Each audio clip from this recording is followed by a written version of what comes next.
بسم الله الرحمن الرحيم. الحمد لله رب العالمين، والصلاة والسلام على رسوله الكريم ومن تبعهم بإحسان إلى يوم الدين. أما بعد،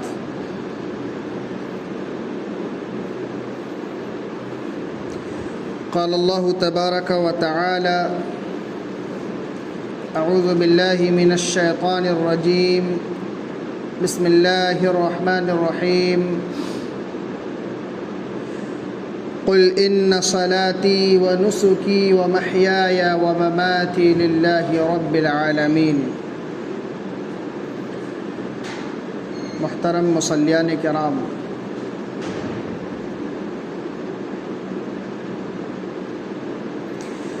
تحفۃ الواعظین کا درس سلسلہ وار چلا آ رہا ہے. آج کے درس کا موضوع ہے ریاکاری شرک ہے.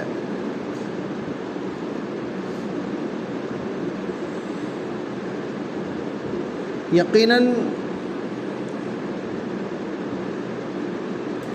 ریا و نمود ایک ایسا عمل ہے کہ جس عمل کی وجہ سے ایک انسان ثواب سے محروم رہ جاتا ہے. اور یقیناً ریا کا تعلق دل اور نیت سے ہے.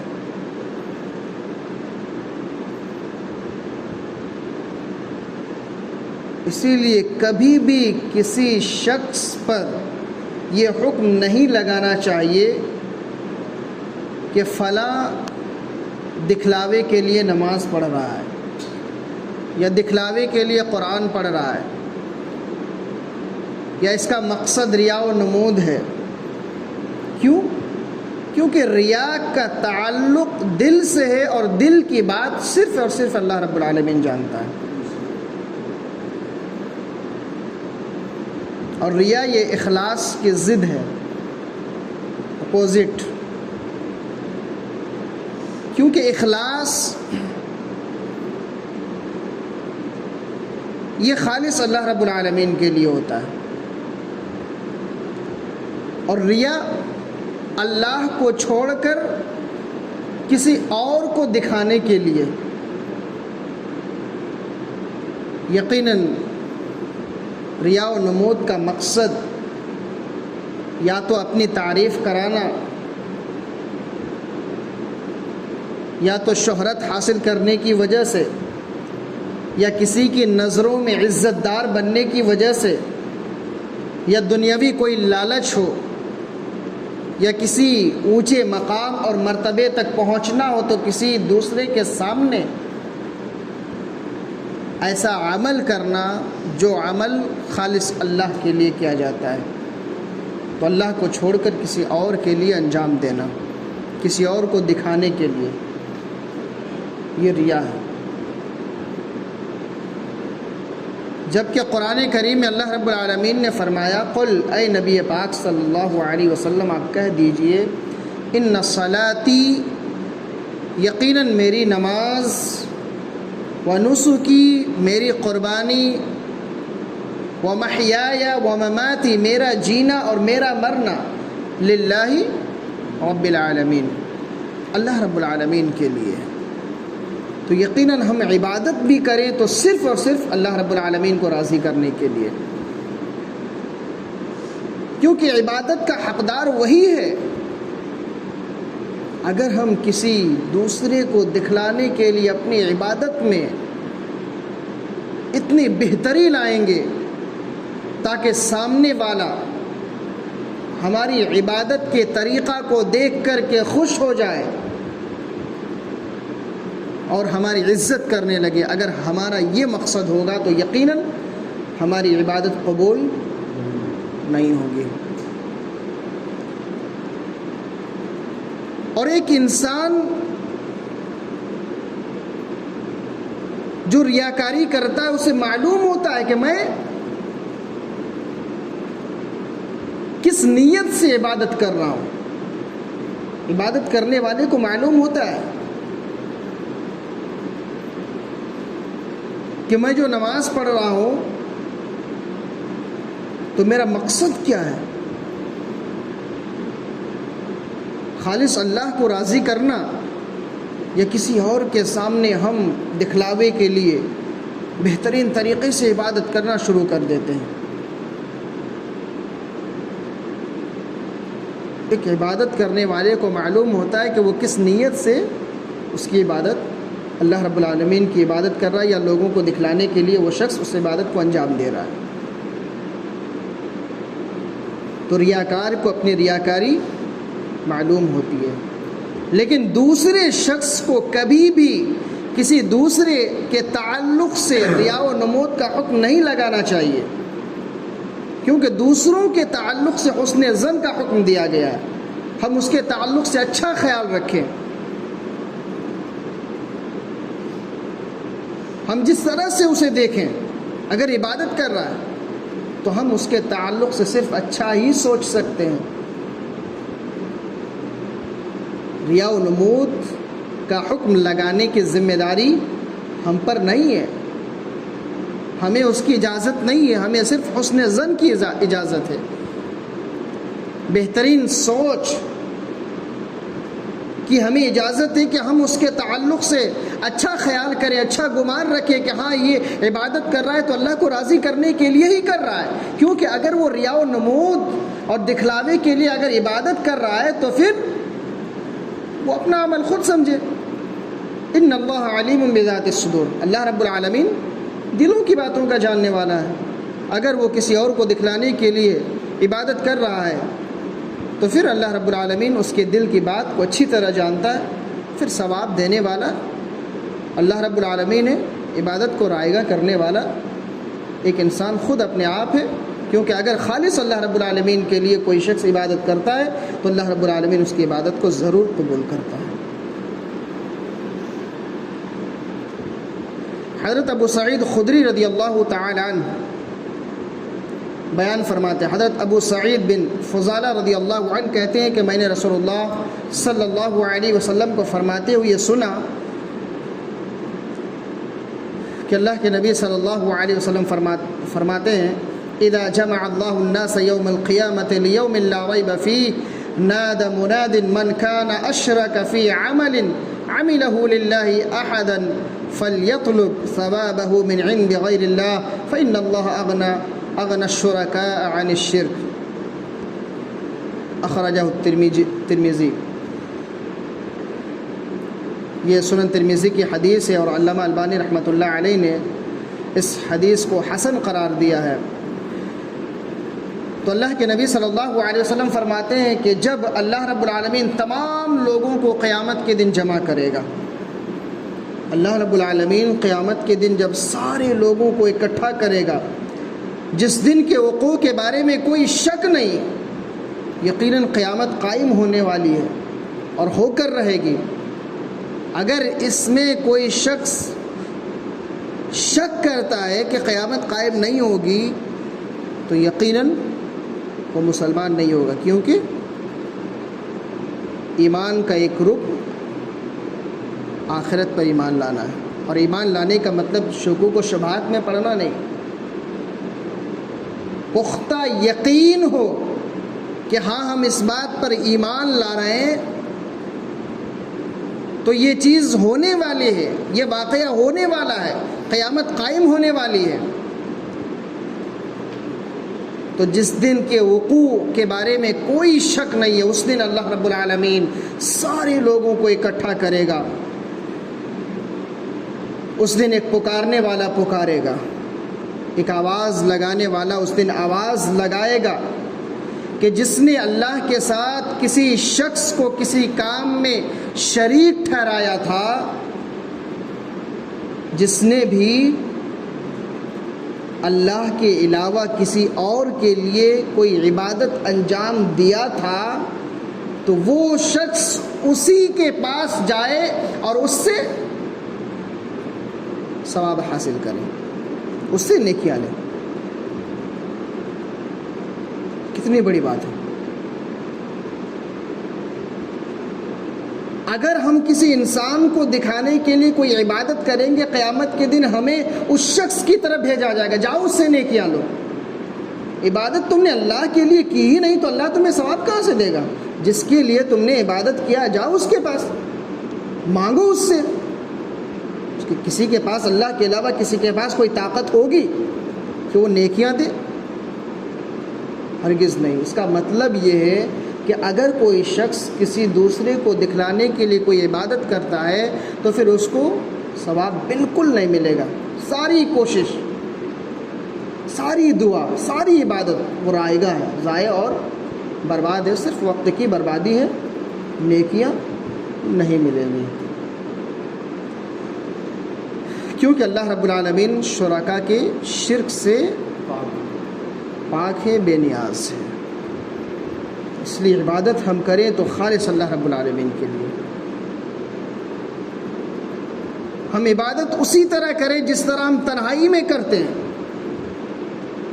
ہزاروں کی بھیڑ میں اگر ہو تب بھی اسی طرح عبادت کریں جس طرح ہم رات کی اندھیری میں، جب ساری دنیا سوئی رہتی ہے، ہم اکیلے ہوتے ہیں، اس وقت ہم جس طرح عبادت کرتے ہیں اس طرح ہم عبادت کریں۔ عبادت ہم اس طرح کریں جس طرح جب ہمارے کوئی اپنے ہاسپٹل میں admit who, I C you میں، اس کی جان حلق پہ ہو، قریب ہے کہ موت آ جائے، اگر اس وقت ہم 2 رکعت نماز پڑھ کر اللہ سے دعا کریں گے تو ہم کس طرح نماز پڑھیں گے؟ کیا اس وقت ریا ہمارے اندر داخل ہو سکتی ہے؟ کیونکہ اس وقت ہماری نیت یہی ہوگی کہ ہم دعا کریں گے اللہ رب العالمین سے، تو ہم کسی اور کو نہ دکھلائیں، اور یقیناً اس وقت ہمارے ذہن میں یہ بات آ ہی نہیں سکتی ہے، کیونکہ اللہ رب العالمین سے ہم کسی اپنے کو طلب کر رہے ہیں، اپنے کی صحت یابی کی دعا کر رہے ہیں، تو یقیناً عبادت ہو تو اسی طرح جس طرح ہم رات کی تنہائی میں عبادت کرتے ہیں، ہزاروں کی بھیڑ میں بھی ہم اسی طرح عبادت کریں۔ عبادت ہم اسی طرح کریں جس طرح ہم رات کی تنہائی میں کرتے ہیں۔ بڑے بڑے لوگ آ جائیں پھر بھی وہ اللہ سے بڑے نہیں ہو سکتے ہیں، اللہ سے بڑے نہیں ہو سکتے ہیں۔ اللہ اکبر، اللہ تو سب سے بڑا ہے۔ تو ہم دنیا کو حاصل کرنے کے لیے، کسی اور کو دکھلانے کے لیے ہم وہ طریقہ اپناتے ہیں۔ اگر ہم رب کے نزدیک محبوب بن جائیں اور جو ہمارا مقصد ہے حصول جنت اس کو ہم پالیں تو اس سے بڑی کامیابی اور کیا ہو سکتی ہے؟ اللہ کی رضا ہم حاصل کر لیں، اس سے بڑی کامیابی اور کیا ہو سکتی ہے؟ یقیناً کچھ بھی نہیں۔ اسی طرح حضرت ابو سعید خدری رضی اللہ تعالیٰ عنہ بیان فرماتے ہیں کہ خرج علینا رسول اللہ صلی اللہ علیہ وسلم ونحن نتذاکر المسیح الدجال فقال الا اخبرکم بما هو اخوف علیکم عندی من المسیح الدجال قال قلنا بلا قال الشرك الخفي أن يقوم الرجل يصلي فيزين صلاته لما يرى من نظر رجل رواه ابن ماجہ وحسنه الألباني رحمهم اللہ۔ یہ سنن ابن ماجہ کی حدیث ہے، اس حدیث کو بھی علامہ البانی رحمۃ اللہ علیہ نے حسن قرار دیا۔ راوی حدیث حضرت ابو سعید خدری رضی اللہ تعالی عنہ، وہ بیان فرماتے ہیں کہ ہم لوگ مسیح دجال یعنی دجال کا تذکرہ کر رہے تھے کہ اتنے میں اللہ کے نبی صلی اللہ علیہ وسلم ہمارے پاس آئے اور فرمایا کیا میں تمہیں دجال سے بڑھ کر اور خطرناک چیز نہ بتاؤں؟ اتنا یاد رکھیے گا، اس دنیا میں سب سے بڑا فتنہ اگر کوئی ہے تو وہ دجال کا فتنہ ہے، سب سے بڑا فتنہ وہ دجال کا فتنہ ہے، کیونکہ دجال کو اللہ رب العالمین اتنی طاقت دے دے گا، اتنی طاقت کہ ایک مرے ہوئے انسان کو زندہ کر سکتا ہے. ایک ہاتھ میں جنت اور ایک ہاتھ میں جہنم، یعنی اس کی جنت اور اس کا جہنم. اگر کوئی شخص اقرار کر لے کہ ہاں تم ہی رب ہو، تو وہ شخص یعنی کہ دجال اپنی جنت میں اس کو ڈالے گا، دراصل وہ جہنم ہوگا. اور اگر کوئی انکار کر دے تو وہ اپنے جہنم میں اس کو ڈالے گا، دراصل وہ جنت ہوگی. ہم تو بیٹھ کر بہت ہی آسانی کے ساتھ کہہ دیتے دجال کو کون نہیں پہچان پائے گا، سارے لوگ پہچان پائیں گے.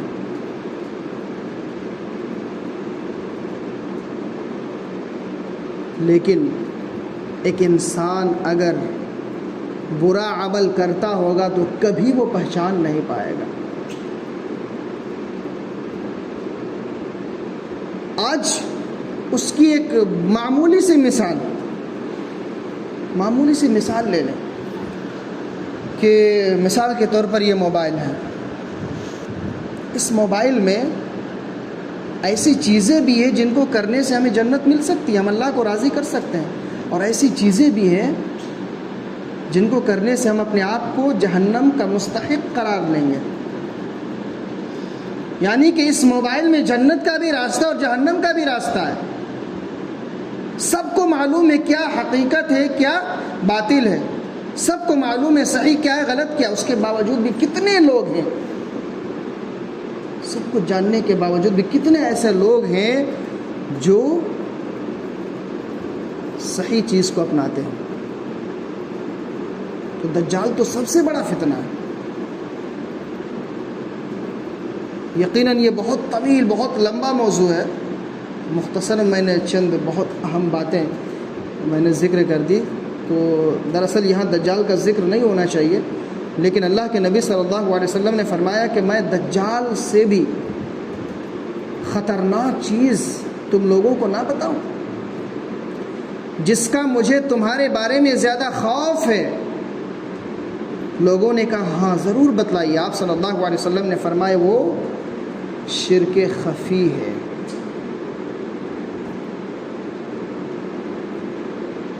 یعنی کہ آدمی اپنی نماز دوسروں کو دکھلانے کے لیے خوب اچھی طرح ادا کرے گا.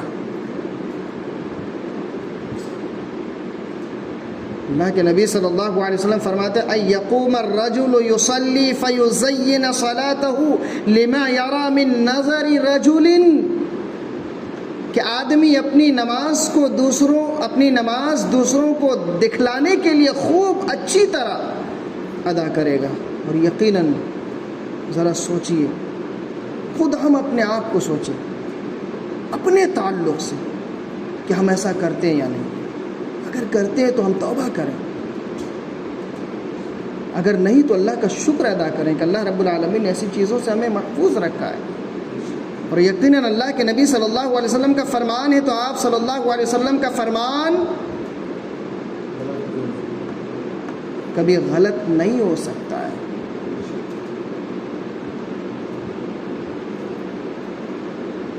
کیونکہ ریا و نمود ایک ایسا عمل ہے جس عمل کی وجہ سے ایسے عمل کرنے والوں کو اللہ رب العالمین نے جہنم میں ڈالا، جو اس کے نزدیک سب سے محبوب عمل. ایک جہاد کرنے والا قیامت کے دن سب سے پہلے 3 لوگوں کو اللہ رب العالمین اٹھائے گا. ایک شخص مجاہد ہوگا، اللہ کی راہ میں جہاد کرنے والا. دوسرا اللہ کی راہ میں اپنے مالوں کو خرچ کرنے والا ہوگا. تیسرا عالم ہوگا، قاری ہوگا. تینوں سے اللہ رب العالمین ایک ایک کر کے سوال کرے گا. میں نے تجھے، ایک مجاہد سے کہے گا میں نے تجھے طاقت و قوت دی تھی، تم نے کیا کیا؟ کہ اللہ میں تیری راہ میں لڑتا رہا، تیرے دین کی سربلندی کے لیے لڑتا رہا، یہاں تک کہ میں شہید ہو گیا. اللہ رب العالمین کہے گا کہ یقیناً تو لڑا ہے، شہید بھی ہوا ہے، لیکن میری رضا کے لیے نہیں. تیری نیت یہ تھی تاکہ دنیا والے تجھے بہادر کہیں. دنیا والوں نے تجھے بہادر کا، شہید کا، سب کچھ کا. اللہ فرشتوں کو حکم دے گا، منہ کے بل گھسیٹ کر جہنم کے اندر داخل کر دے گا. اسی طرح اللہ کی راہ میں خرچ کرنے والے کو اٹھائے گا، اللہ کہے گا میں نے تجھے مال و دولت سے نوازا تھا، تم نے کیا کیا؟ وہ کہے گا اللہ جہاں جہاں ضرورت پڑی تیری راہ میں خرچ کرتا رہا۔ اللہ کہے گا میری رضا کے لیے تم نے نہیں کیا تھا، تو جھوٹ بول رہا ہے، تم نے خرچ اس وجہ سے کیا تھا تاکہ دنیا والے تجھے سخی کہیں، دنیا والوں نے تجھے سخی کہا۔ پھر اللہ فرشتوں کو حکم دے گا، فرشتے منہ کے بل گھسیٹ کر جہنم میں داخل کر دیں گے۔ ایک عالم سے اللہ رب العالمین کہے گا میں نے تجھے علم سے نوازا، تم نے کیا کیا اس کا؟ اللہ وہ شخص کہے گا اللہ میں نے علم حاصل کیا، میں نے دوسروں کو سکھایا، میں تیرے دین کی تبلیغ کرتا رہا، پھیلاتا رہا، بھلائی کا حکم دیتا رہا، برائی سے روکتا رہا۔ اللہ کہے گا یقیناً تو نے یہ سب کچھ کیا تھا لیکن صرف اس وجہ سے تاکہ دنیا والے تجھے قاری اور عالم کہے، دنیا والوں نے تجھے کہا۔ اللہ رب العالمین فرشتوں کو حکم دے گا، فرشتے بھی اس کو پکڑ کر جہنم کے اندر داخل کر دیں گے۔ یہ مسلم شریف کی حدیث ہے۔ تو ذرا غور کیجئے کہ کتنا محبوب عمل، ایک جہاد فی سبیل اللہ، انفاق فی سبیل اللہ، اور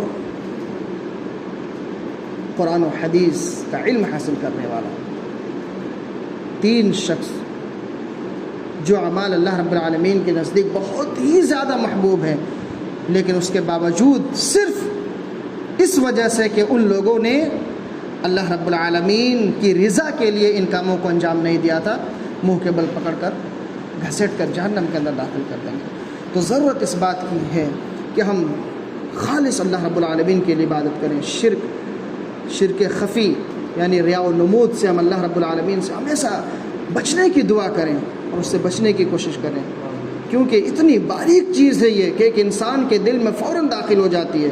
اس لیے ہمیشہ اللہ رب العالمین سے ہمیں دعا کرتے رہنا چاہیے، اللہ تو ہمیں ریا و نمود سے بچا لینا۔ اللہ رب العالمین سے دعا ہے الہ العالمین تو ہمیں ریا و نمود سے بچا لینا، اللہ شرک خفی سے بچا لینا۔ اے رب العالمین ہمیں خالص تیری عبادت کرنے کی توفیق عطا فرمانا، اللہ تیری رضا کے لیے ہمیں عبادتوں کو انجام دینے کی توفیق عطا فرمانا۔ اے رب العالمین اے احکم الحاکمین ہماری عبادتوں کو قبول کر لینا، ہمیں عذاب جہنم سے بچا لینا، جنت کے اندر اعلیٰ مقام عطا فرمانا۔ آمین تقبل یا رب العالمین۔ سبحانک اللہم وبحمدک اشہد ان لا الہ الا انت استغفرک واتوب الیک۔ السلام علیکم ورحمۃ اللہ وبرکاتہ۔